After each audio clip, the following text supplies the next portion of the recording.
Welcome, welcome, welcome back, my Be Health Empowered family, to another week of Excuse Me, Doctor. Of course, my name is Dr. Melissa Clark. Thank you so much for joining me. And many of you already know me as Dr. MEL, and that is cool. We are here every week doing what we do on Excuse Me, Doctor, making sure that you have the information that you need to make wise health decisions, not just for you, but for your family and your community. And of course, we're streaming on YouTube. We're on Facebook Live. Please, if you're a newbie or if you've just forgotten to do it so far, please just go ahead and hit that subscribe button on YouTube and that like on Facebook. Really, really, really appreciate you for it. And of course, since we are here to answer your questions, we want to make sure that you are putting your questions in the chat, your comments, your thoughts. Please go ahead and do that as we move through our show today. So now, let us get into creating an amazing week for ourselves with all the health topics we're going to cover today. And of course, to do that, I have to have my two partners in crime, Mr. Wayne Bruce and Miss Bria Good. Howdy, How howdy, are howdy. you all doing? Hey, so good to see y'all today. I know, same here. I know y'all gonna be bringing us the word from the street, quote unquote, otherwise known as the chat, um, and, and representing. So thank you all for being here. Can't wait, can't wait. It is a incredible show. It's timely. I'm excited about it. It's all things we and it's homecoming week all across the nation for everybody Everywhere. listening. That's true. That's true. Yeah. So hopefully everybody is partying responsibly. Party responsibly. Keyword responsibly. And we hope your team wins. Right. So you were talking about what we're going to cover tonight. We're talking about whoopings, basically. I mean, corporal punishment, spankings, spare the rod, spoil the child, quote unquote. Is all that really the case? Go outside, pick Get a your own switch. Yeah. Yeah, I had to do I'm that from too. that generation. Yeah. The Yeah. sheer intimidation of picking the weapon that was meant to, I mean, forget Yeah. the beating. It was the walk to the bushes to Right. get That the was switch. anxiety Oh my provoking. God. Yeah. Exactly. So yeah, we're going to be talking about that and why we as Black people kind of stand by that. So we're going to get into it tonight. So I hope y'all are ready to start, typing and throwing your comments up in the chat because we have an incredible guest who is going to walk with us through that topic. So I mean, stay tuned. Dr. Bell, it was terrifying to walk and get your switch. And I mean, Yeah. at 22, you should be over that stuff. So my grandmama Yeah, at right. 22, my grandmama would but It sounds like you being re-traumatized all over again. Just think I'm about it. being traumatized. I mean, no, Exactly. it's really a interesting discussion, and we should, And very important. very Very, Very. important. very important. And so everybody make sure that you share, stop what you're doing, share this right now with all the parents all the grandparents Yes. and stay tuned because it's going to be a really good discussion. It's gonna be good. But before we do, we have to go to the week that was in health and wellness, right? Mm-hmm. That's right. Our weekly recap. Let's do it. Let's get Here we into go. it. So, of course, we got to start with the COVID update. And everyone's talking about the COVID booster shots, whether they should get it, whether they should not get it, the whole thing, COVID. So, what's the new thing with the COVID update and the boosters? Yeah. So, our over 65 crowd are doing great with the boosters, over 70%. But if you look at just adults in general over 18, it's only about 50%. So why get boosted, right? Well, a University of Michigan study showed that we as Black people do not do well with COVID unless we are prepared with boosters. We know about the disproportionate deaths from COVID, right? But we also get hospitalized more. We get hospitalized at younger ages.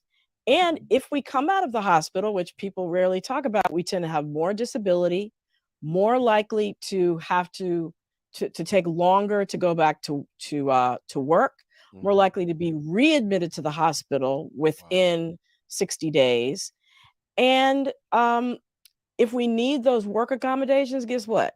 We're less likely to get them. So all these are reasons to get boosted so that we're prepared as we go into the wintertime where we know COVID cases are going to go up, and also the flu. Right. So, yeah, Yeah, we got to think about COVID holistically, right? Because the only thing people think about with COVID is just death. Like we're going to die and that's it. But there's a lot of other things to consider when living in a post or current COVID world, right? So please get y'all absolutely. booster shots. That's right. That's right. And moving on to the next topic. So this kind of surprised me as well because this directly impacts people like me because I love to work out and wear clothes. So I've heard a little bit about poisonous clothes. What is that about? So it turns out that the Center for Environmental Health, which is like a watchdog organization, found 11 brands of clothing companies that manufacture sports bras and athletic shirts, and found that they have this toxic chemical in them called BPA. Now, I had heard of BPA being like in water bottles and Mhm. plastics and getting into Right. our drinking water, but yet it's in these clothes, and studies have shown that it gets absorbed through the skin, gets into the bloodstream, and even after a few minutes, it can cause issues, right? Hmm. So what S- exactly does BPA do? So what it does, and keep in mind, we're wearing these sports bras and athletic shirts for hours at a time, and we're sweating in them, so our pores are open. So that whole thing, we're absorbing more chemicals. But BPA specifically mimics hormones in our body, like estrogen, for example, or it can block hormones, our hormones, from working in our body, and cause negative health effects, everything from cancer to weight gain. And even babies, if a pregnant mom is exposed to BPA, they can develop problems that manifest later, much later in life, like ovarian cancer and breast cancer. So Wow. it's a serious thing. Wow. And do you know the brands that are having this issue with the BPA? So yeah, so there's some well-known brands that I know a lot of y'all will recognize. So both sports bras and athletic shirts manufactured by Athleta, North Face, and Brooks. And then sports bras alone by Pink, Asics, All in Motion, Nike, and Fila. And then Mm. athletic shirts by Mizuno, New Balance, and Reebok. And I gotta say, I never heard of Mizuno. Maybe that's because I don't wear a lot of athletic shirts. Well, But they make shoes too, Dr. Mel. oh, okay. Yeah, well, they're on the list. But Oh, So, wow. I just yep. want to ask, what kind of sports bra is North Face making? It keeps you warm. That's Is what it that for does. the Right, war? Is exactly. that That's is that that's the key you thing. working out? You got to be pretty daggone cold. It's got to be colder than a witch's. You know what? For you Well, to it wear could North Face. it might be those cold weather sports bras, going into the Okay, wintertime. all right. So, I mean, not that I'm interested in sports bras, but North Face is some sports bras, Inquiring man. You, inquiring minds wanna know, huh? yeah, you got to Yes. watch out for the knockoffs there. I need to go through my closet and throw all these things out now. I'm like, sheesh, can't Well, even work out in this stuff no more. I know. Well, Sheesh. the bottom line is these 11 brands will have 60 days to work with the Center for Environmental Health on a plan to get rid of these high levels of BPA in their clothes. Wow, So, that stay is tuned. that is incredible. I want to keep with the sports theme, the workout theme, but without the BPA. Right. And I've increased my activity in the gym, but it's mainly been on walking. So I'm happy to hear about the next thing. You talk about life-saving steps, life-saving benefits of taking more steps. Yeah, so this is the deal. And I think everybody who's like over 40 realizes this, that you gain a pound or two a year starting in young adulthood through middle age. And of course, this just kind of creeps on, and next thing you know, you're at an unhealthy weight. So it turns out, though, that people who walk 4 to 5 miles a day, that's 8,000 to 10,000 steps, were less likely to become overweight and obese and get all the problems that's associated with that. So, diabetes, high blood pressure, sleep apnea, acid reflux, even dementia and depression seem to benefit in this range of walking 8 to 10,000 steps a day. And it turns out that it doesn't have to be that you're just, walking on a power walk, getting these Hmm. steps. It's just like doing activities around the house, like housework, gardening, washing the car, walking the dog. All those steps count too. Wow, that's incredible.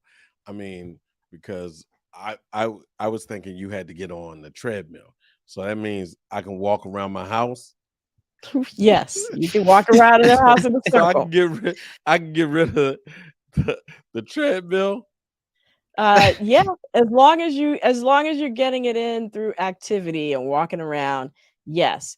Because the thing is this, when our muscles contract, they release a chemical into our bodies, a positive chemical that helps to decrease inflammation in our bodies. And we know inflammation is what leads to all kinds of chronic diseases, including obesity. Mhm. So that's why just moving your muscles, getting up and moving makes all the difference in the world. Like they say, sitting is the new smoking. Don't want to do it So too much. so you have to walk for how long per day? Like how many minutes per day? 25 minutes each day. Hmm. Turns out you cut your risk for dying from all causes by a third. That is Whoa. really significant. So I Wow. guess Just if you 25 mix minutes. that with eating plant-based diet and like you say, always say, Dr. Mill, de-stressing and all that, is that the magic recipe? Yes, it is. Getting your sleep, connecting with others. So not being socially isolated. All those things help to increase our longevity. So y'all Yes. gotta walk to get your boosters, and then walk to your walk to the grocery store, get your plant There based you go. diet, walk to There your you go. friends. Right. There you go. You got it. You got it. People people in the chat already want to know why do men lose calories faster than women? It's a Because I know it's a shame. I was about to use a cuss word, but yeah, because men tend to have a higher muscle mass starting off with, and muscle burns calories faster than fat. So women tend to not have as much muscle as men do Hmm. in general. y'all lucky Okay. out here. I'm telling you, it's a shame. Yeah, I can't wait to eat my plant-based ribs. I'm just saying. So Auntie Way, speaking on that note. speaking of life-saving events, right? So a couple weeks ago, we talked about the fact that it's October Breast Cancer Awareness Month, right? And we had a very, very special guest come on talking about the importance of getting mammograms and checking yourself. Can you talk a little bit more about the importance of Breast Cancer Awareness Month? So I just wanted to mention, remind everybody that the American Cancer Society recommends that breast cancer screening begin at age 45 with the option to start earlier at age 40. Now, who should be in that early starting category? People who have a history in their family of breast cancer, and Black women, because Black women tend to get breast cancer at earlier ages, get that aggressive triple negative form, which is sometimes harder to treat, Hmm. and they get it more often, and then have a 31% higher rate of dying from breast cancer than any other ethnic group, right, in the United States. And I want to specially recognize my medical school roommate, Dr. Carmen Parrott. She was a dermatologist. She passed away at age 38 from breast cancer. She didn't even get a chance to live her life. And in Mhm. honor of her, I wanted to specifically mention this and also say, all my sisters out there listening and the men who love them, um, take self care seriously. The plant based eating, even if they're plant based ribs, avoiding processed foods, limiting your alcohol intake. There's a correlation between breast cancer and alcohol. in women. And then that daily movement, it makes a difference. And of course, getting your yearly mammogram. So please go and get the yearly mammogram. It's really, really important. It's very, very important. Right. Absolutely. It is that is wise words. Those are wise words. And I just want to remind everybody that's why we have up on the screen the pink ribbon. Because Right. this month is we honor your your college roommate, my sister, my older sister, and we honored them and thousands of other ladies who've been diagnosed and overcome it, and those who've been diagnosed and we lost them. So Yeah. not that not that cancer beat them, we lost them. So Right. the loss is ours all the time.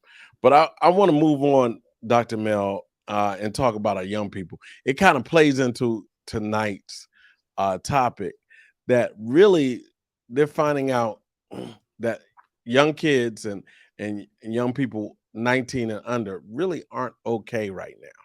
Like they're really struggling at this point. Yeah, there was a new study that came out, and in the 5 years between 2016 and 2021, there was a 60% increase in kids under 19 getting hospitalized for mental health issues. Wow. And it Wow. wasn't just, oh yeah, that's just those, rich people or, whatever. That wasn't the case. Actually, in the Medicaid population, it went up 40%. And it's really no wonder, with social media, 2.5 years of pandemic life, not being able to go to school, and then just the craziness in our society, gun violence, school shootings. And then for Black children specifically, media exposure to all the images of police assaulting Black people. I mean, Right. there are all these and dealing with microaggressions and racism. It's just a perfect storm for mental health issues. And we've seen the rates of suicide in Black people go up, something that we never thought would happen, because we always said, oh, that's something that Black people don't do or young Black people don't do. Mhm. That's not the case anymore. So, it's really important for parents and teachers, everybody who is around young people, to know the signs of depression, like appetite and weight changes, isolation, withdrawal, changes in school performance. All these are red flags. And talking with your children on a regular basis to sort of understand where they are, what they're thinking, and understanding, do they need help? Wow. Because there's no shame in that, of course. No It's not. shame. You know, actually, parents and teachers need to educate themselves just so we can make sure our young people get through the educational process. Right. So They're struggling right Exactly. now. it's time for us to close ranks and Right. really build walls around these young people, man. Really Mhm. be a social support, have the social support system together for Yeah. them. And let Yeah, them and know we're that gonna it's talk a okay. lot. No, Sorry. go ahead, Bria. No, I was just saying, just let him know it's okay to have conversations like this, because kind of talking about like the Black community specifically, we don't talk about these things and they're kind of brushed under the rug. So it's just being like, okay, like let's talk about this. This is real. Your feelings are valid, because sometimes kids don't feel like their feelings are validated. Exactly. And I know you've worked with a lot of young people around reproductive health, and I'm sure those conversations come up all the time. So thanks for adding that in. Yeah. Of course. So Dr. Mel, you do know what time it is, right? Uh, no clue. What time is it? It's time. The weekly debunk. Stopping misinformation in its tracks. So this week, we have Tony, the cousin of Tyrone Twitter fingers, and Lord he said, Jesus. Tony is outrageous. He hit me with this one. They're out here trying to destroy our community. Did you hear that Biden or Byron or whoever and them have a new program where they're giving away 30 million crack pipes? Oof. Man, I don't know about that one. Tony is saying all types of crazy things, but excuse me, Dr. Bell, Is that correct? Is that really true? That is absolutely not true. So I think Tony is probably talking about a program called the Harm Reduction Program Grant. They're giving away $30 million worth of grant funds to health organizations and community-based organizations who are trying to address drug addiction in communities across the country. So this is the thing. Addiction is not a moral failing where we just people tell people, quote unquote, just say no. That's so 1980s Nancy Reagan. There is a whole new way of treating um, substance use disorder. It's treated more like a chronic disease, let's say like diabetes. So, we don't tell people with diabetes just say no to carbs, right? They counsel on eating and other lifestyle changes, but they're also treated with insulin and other medications until such time as they can manage their disease with lifestyle changes alone. And for many people, that never comes. They stay on insulin and medications for the duration of their disease. And so it's the same with drug use disorders.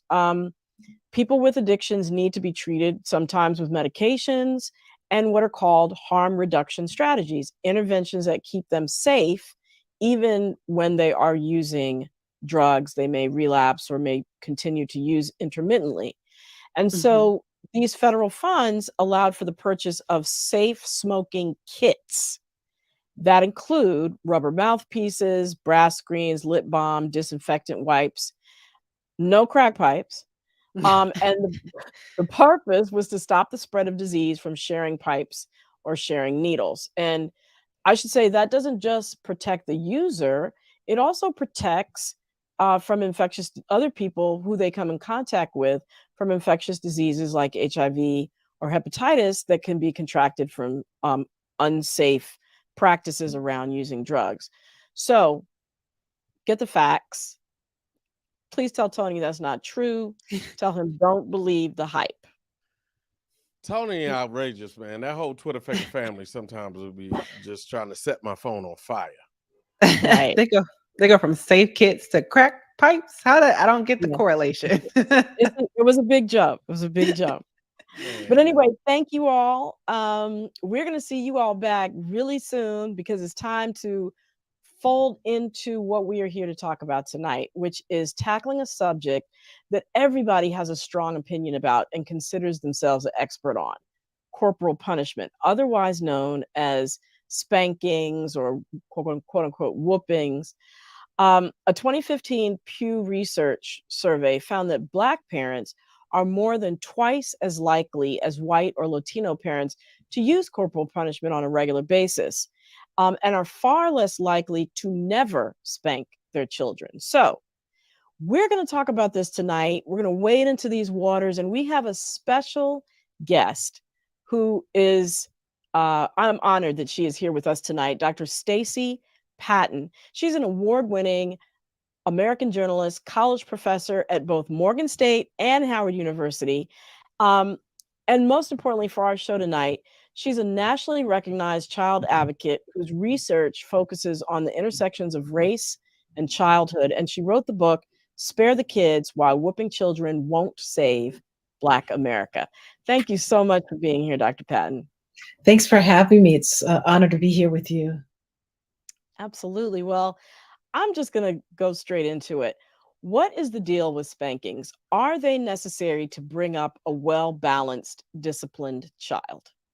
Absolutely not. Actually, a lot of parents who argue that children are in need of spankings in order to stay out of prison, to become law-abiding folks, to be successful, are actually doing something that is counterintuitive, that actually sets them up for, a lowered IQ, negative outcomes in terms of school performance. The research shows that it sows the seeds for aggressive behavior, deviancy, and short and long-term health problems that might not show up until after puberty or later on in life. So it's absolutely not necessary to put your hands on your child in order for them to have good outcomes. Well, I know there are a lot of people who are like, what? I I got spanked and I turned out okay. what do you say to people, and it was good enough for me, so it's good enough for my children. What do you say to, to that point of view? Depends on my mood. Sometimes those phrases that you just cited are evidence that people didn't turn out fine. You were hit as a kid, and it's the only kind of violence, based on the research that we see, that people tend to invert as good. So kids who witness Mm. domestic violence between adults, describe it once they become adults as something that was negative for them to be exposed to. But because we grow up with people who say, I whoop you, I spank you because I love you, then what happens is you hold on to that rationale, and become an adult who believes that, oh, this was necessary. And it's hard for people to look back on their parents and say, oh, they did something that actually, hurt me. But I always ask people, well, how much better could you have been had you not, experienced that kind of violence?